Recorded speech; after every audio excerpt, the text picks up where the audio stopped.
Thanks for joining this Future of Climate Action session today. We have a great session with Brenda and Chris from Trinity Forestry.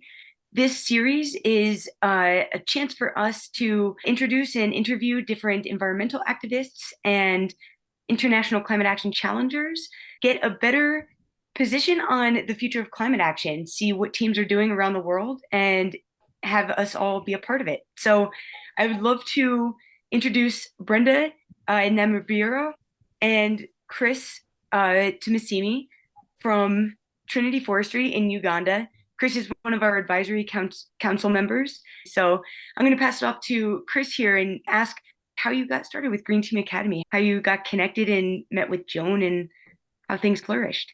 Awesome. Thank you, Jean and Joan, and hello to everyone. I am Chris Tumusiime from Uganda. We started with Green Team Academy in 2020 with the first International Climate Action Challenge. And so we got a call from the post that was running on social media. I remember a friend of mine called Irene sent me a link, and then I joined. That's how we started and joined Green Team Academy, moved through the challenge, had to set up ourselves, and started with urban farming project in the slum areas, but later changed and went to other projects which we are still running up to now.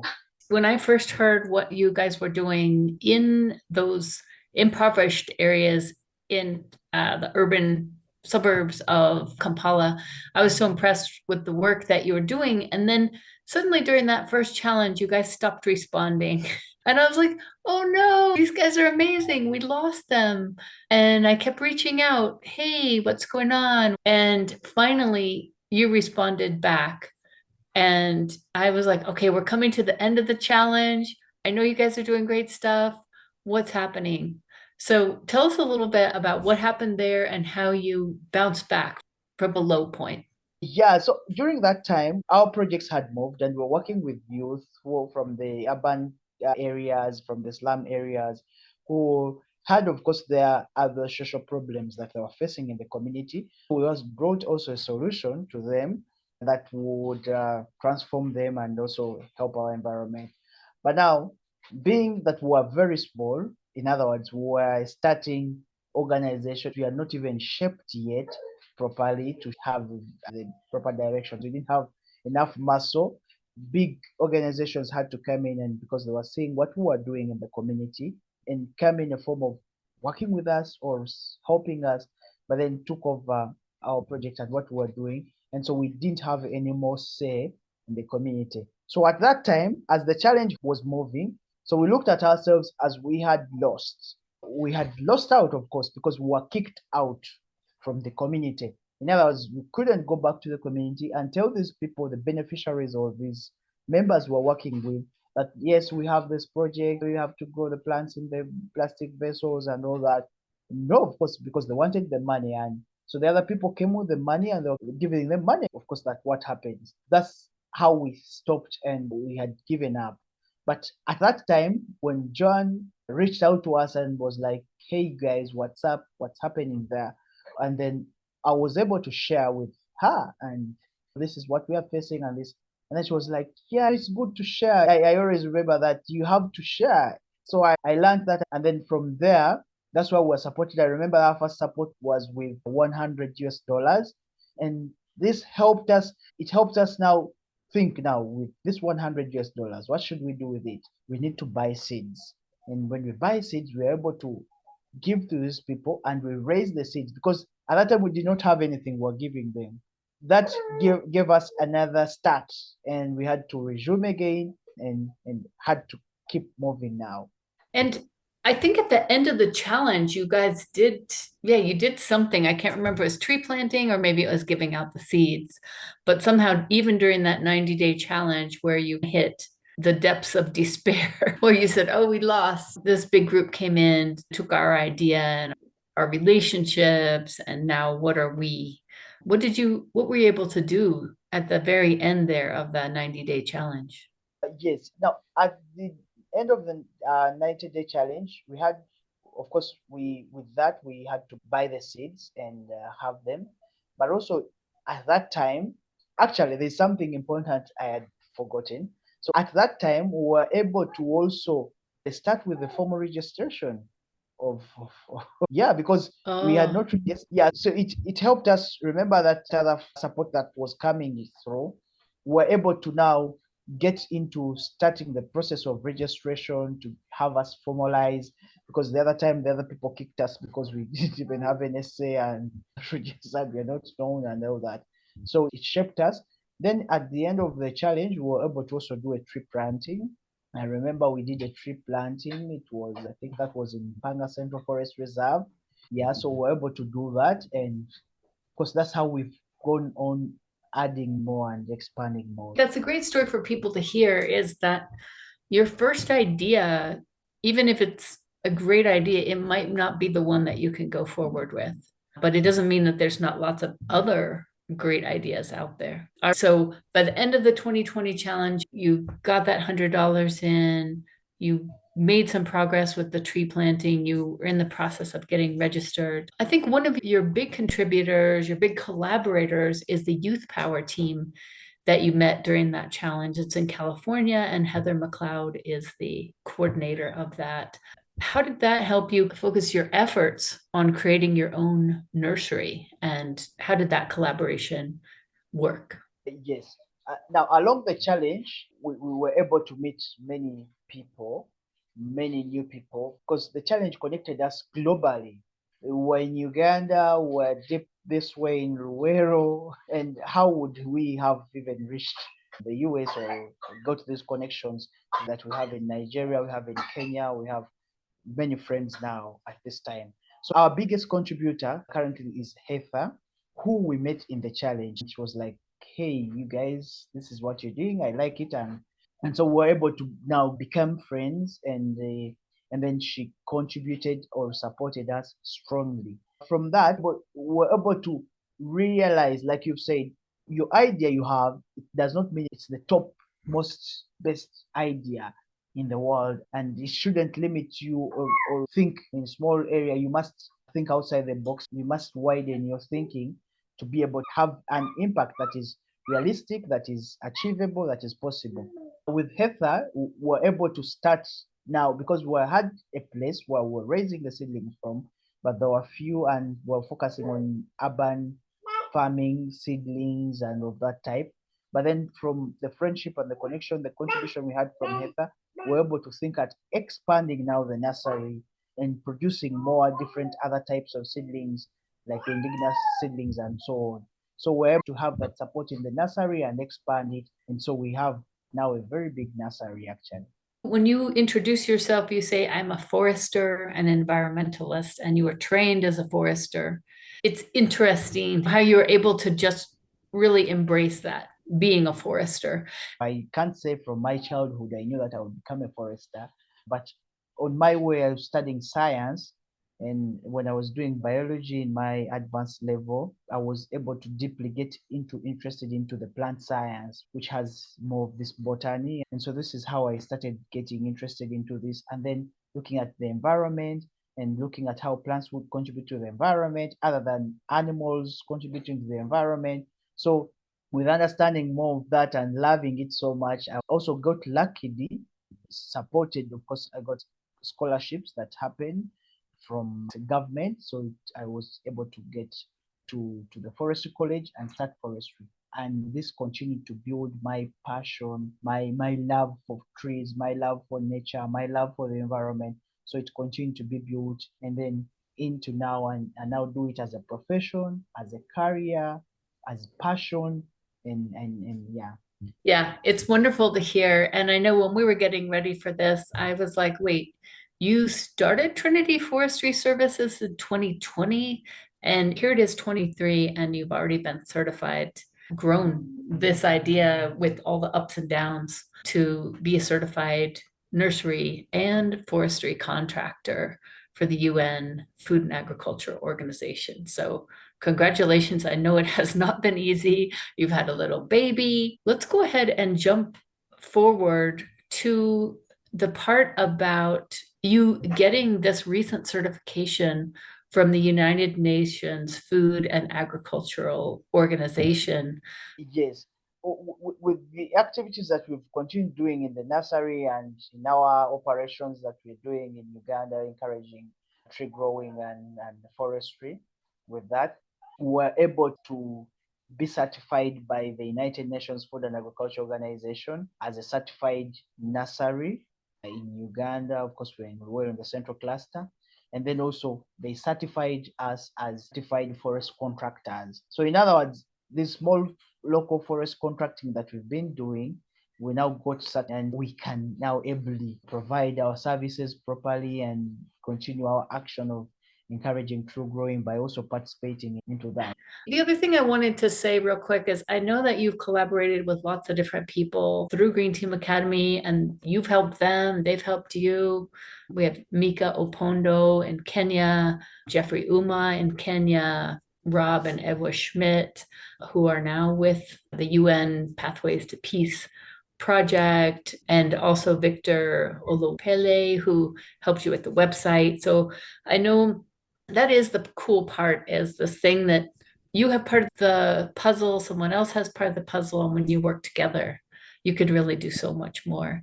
Thank you so much, Joan and Jean, for organizing and for hosting us on this day. My name is Brenda Namubiru from Trinity Forestry Services, Uganda.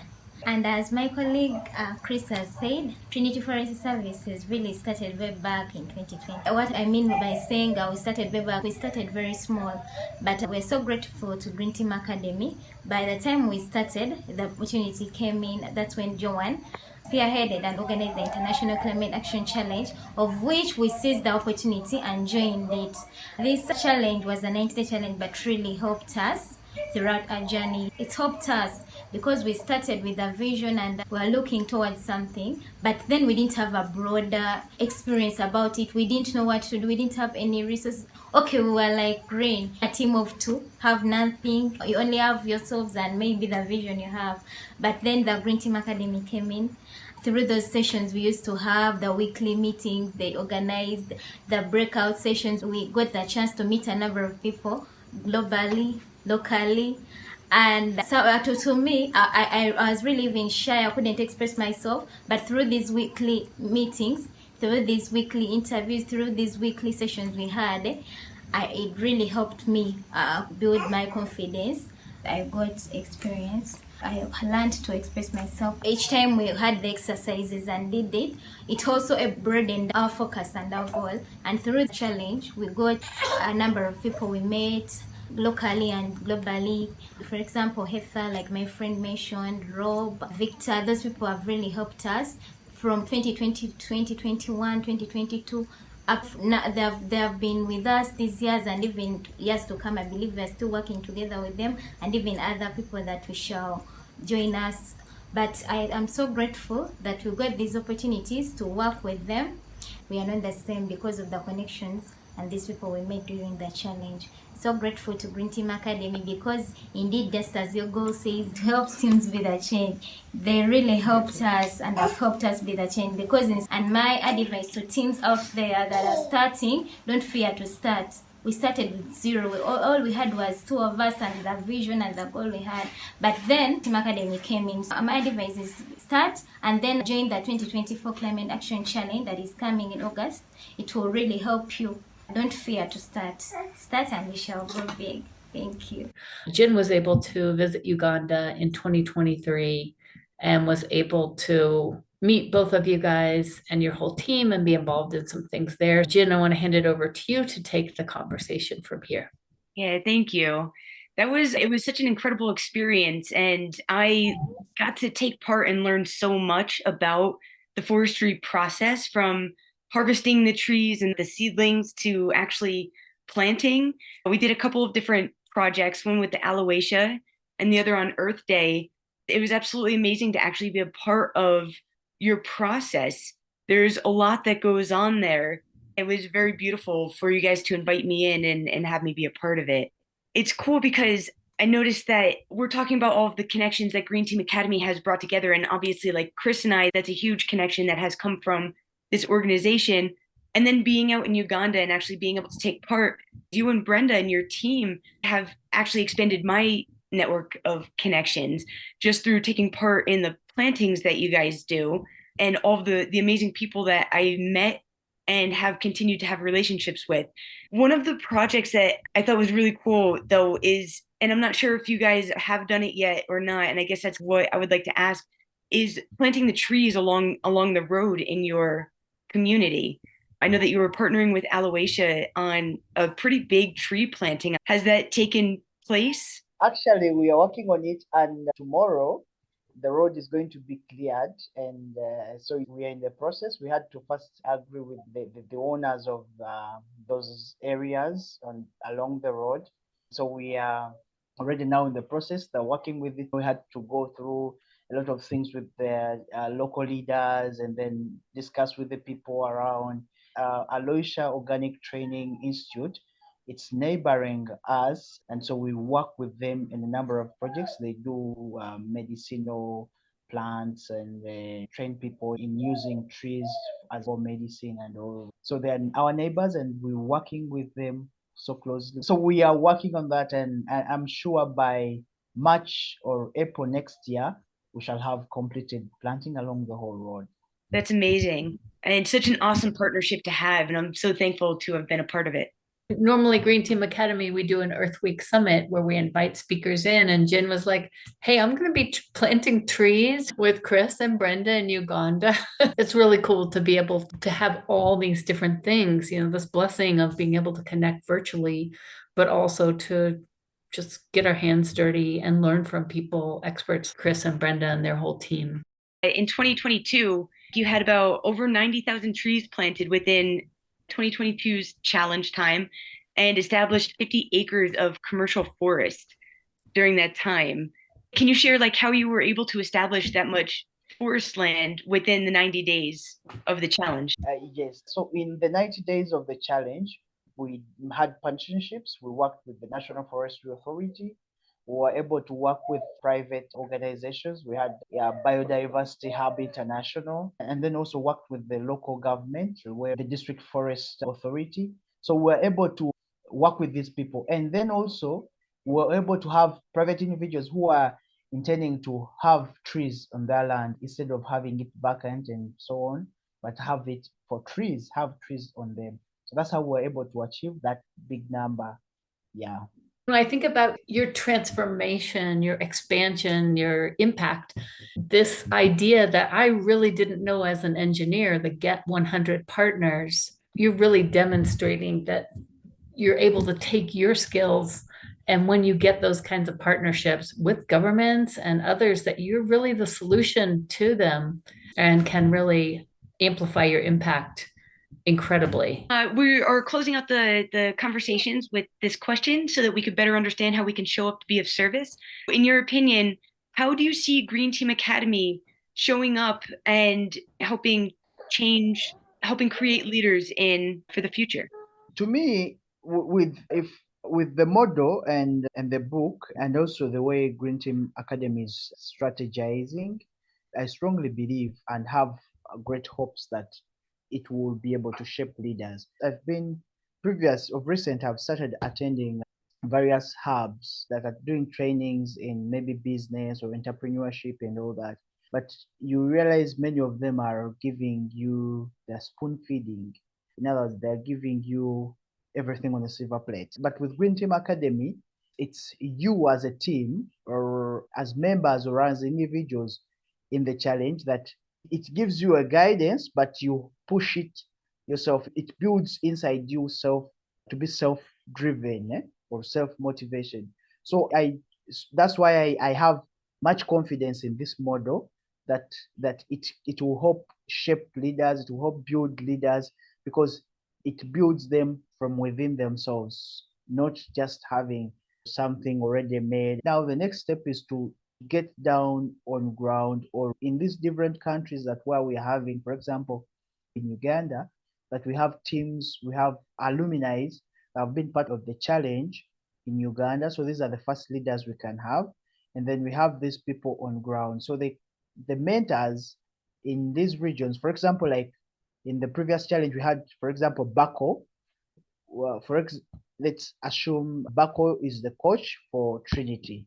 Bako visits Trinity on ground to see what they're doing. That mentorship comes directly up to this person, because now when we do mostly virtual, and sometimes some people don't feel being like closely trained or mentored. If a team is in Philippines, we have someone in Philippines who would be able to maybe move and visit these people or reach out to them. I do believe that will also help us. Strong leaders have strong projects, and they can also be keep pushing like we are doing here. I really understand a lot about what you're saying. How many books have you read where you actually did what they told you? Here's how to get big muscles. Here's how to run your fastest. But you have to actually do it. You can't just read the book and then the muscles appear.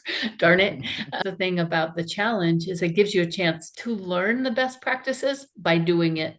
It is a really cool model to be able to actually learn the best practices by doing them with that focus. Let's make something happen in 90 days. Yeah, that's good.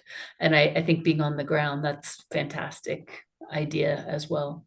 Yeah, I think that's amazing. And I like the idea of having coaches that are near and able to check up on the work and physically be there in person. Yeah, very great ideas for the future, and keep up the amazing work, both of you. Trinity it's just so impressive what you all have done with the resources at hand. Like Joan said, you can read a book about how to become fit, but we're not going to be able to make you fit. So you guys really doing the work shows in how much you've accomplished within such a short amount of time. So incredibly impressive, and keep up the amazing work. When I spent time in Africa, I realized how much privilege I had access to that I didn't think about. So I was wondering if you wanted to mention some of the kind of like lessons you learned in Uganda. I think between like internet connections like that, I remember meeting with you and you were just saying the process of living takes more time and effort. And so that privilege, and which heightens our amazement for everything that Trinity is doing and teaching us about. Yeah. I got to stay with Brenda in her space, and it was it was a different experience. Absolutely. We needed to walk to get the water from the pump that was maybe about a half a mile from the house that we were staying in. And then the shower was my absolute favorite. It was just a jug that we brought. It was maybe like a gallon and a half, 2 gallon jug. And it was just behind like this brick wall with visuals of the plantations. It was absolutely beautiful. I actually can't wait to get back there. It was very interesting living in a place where it wasn't nearly as privileged as I'm used to. So connecting to the internet and having the water flowing and everything like that was something that previously I would have completely taken for granted, or not would have, but had taken for granted. And being in this place where it was a mile walk every day to get to the nursery where we were doing work, but to see these teams who have created a way to thrive in this space where I don't know that most people would be able to thrive if they were just thrust into that environment.